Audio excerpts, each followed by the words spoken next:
Social media are a very, very significant set of tools. Medical students make enormous constructive use of them all the time. They can, however, create some problems, issues around confidentiality, around blurring the boundary between public, what's public, what's private. And here we have Marion Matheson talking a little bit about social media.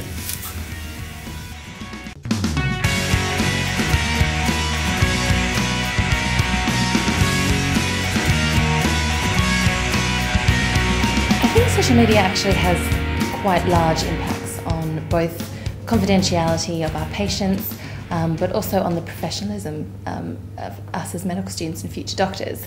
So in terms of confidentiality, I think social media has a very,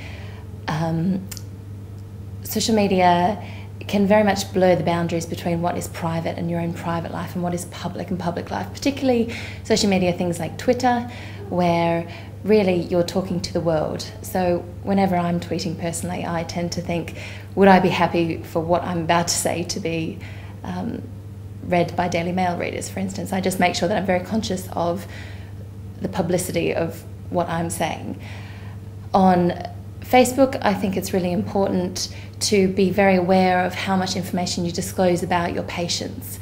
I have certainly seen friends post when perhaps they've given away too much information about a particular patient, and they might not be giving specific names and dates, but enough to be identifiable. And I think we really have to be quite careful as students and future doctors to be aware of the boundary between the public and private life.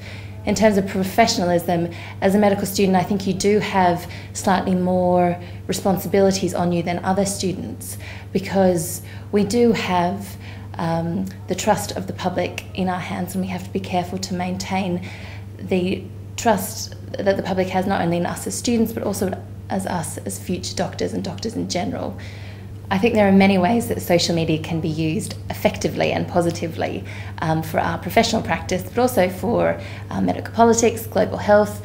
For instance, I've seen many YouTube videos floating around both Twitter and Facebook that have been really helpful in certain exams, like my paediatrics exams, and how to study child development, for instance. But also, social media is great in order to raise publicity and awareness of any campaigns you might be running. There are various media and social networking tools that we can use that are really good for professional networking as well. It's great when you put out a tweet and all of a sudden you have these really esteemed doctors and scientists really interacting with you within the Twitter sphere. But not only that, you have things like LinkedIn that really makes professional networking much easier with doctors and other students across the world.